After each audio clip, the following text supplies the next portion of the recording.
I never should have accepted her friend request. In May of 2019, I was getting ready to go on vacation. We were going a couple states away and my parents had rented a house from someone for a couple months over the summer. As I was picking out clothes to put in my suitcase, I felt my phone buzz in my pocket. I set the shirt I was holding down and opened the Discord notification on my screen. Someone with an illegible username and a pink and white profile picture had sent me a friend request. I know what you're probably thinking. Hey dumbass, that's a stranger on the internet, you probably shouldn't talk to them, and I agree. But I was on a couple different gaming servers and I didn't think too much into it. A lot of people sent me friend requests so we could play together. Anyways, so I accepted the friend request and immediately got that little sticker of Wumpus from the girl who introduced herself as Lindsay. We talked for the next hour or so until my mom yelled at me to finish packing. I told Lindsay I had to stop texting for a bit and she asked why. I told her I was going on vacation and put my phone down for a couple hours to finish what I needed to do. After dinner, I picked up my phone again and saw 32 messages from her. I was a little weirded out but thought she might have just been the type that sends a million messages for one thought, or maybe she had sent me some TikToks. Fast forward about a week and I had just finished putting my stuff in the dresser I had in the house my parents rented. Lindsay and I had talked all day every day since we'd met, and now wasn't any different. I threw myself down on my bed and pulled out my phone. Me. Hey, I am back, sorry I had to put my stuff away. Lindsay. Hee. That's alright silly, I know you'll always come back to me.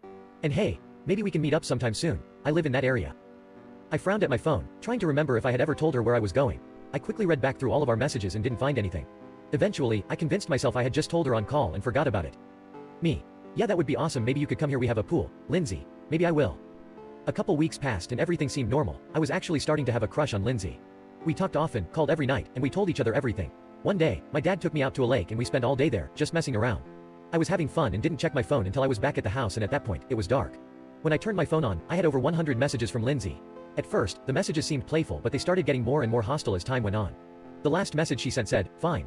If you won't come back to me, I guess I'll have to come find you." I'll admit, I was freaked out.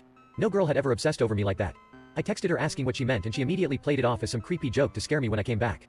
I believed her until it happened again and again over the next couple weeks. The breaking point was when I didn't talk to her for a full 24-hour period.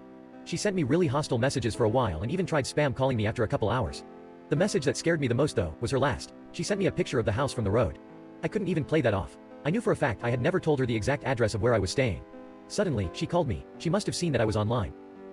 "Lindsay, what the fuck is wrong with you? Where are you?" All I heard was an unhinged giggle through my phone and water splashing like someone was kicking their feet in the pool. I looked out my window at the pool, but it was dark and raining outside, so I couldn't see anything. Suddenly, I heard her get off the call and lightning struck. To my horror, I saw her sitting at the pool, grinning straight up at me. I ran through the house to get my parents and told them there was a random woman at the house and begged them to call the cops. My mom called the cops while my dad went outside to check. He came back in and said he didn't find anyone but cops were already on their way. I was terrified. Luckily, we were leaving to go home soon, so I was silently praying I could just leave this all behind. It's been almost 3 years now. I blocked Lindsay and tried to forget about her, but I still see her sitting at the edge of the pool in my dreams every now and then. The cops never found her. My parents have agreed that we'll never go back, but sometimes I still feel like she's going to find me one day.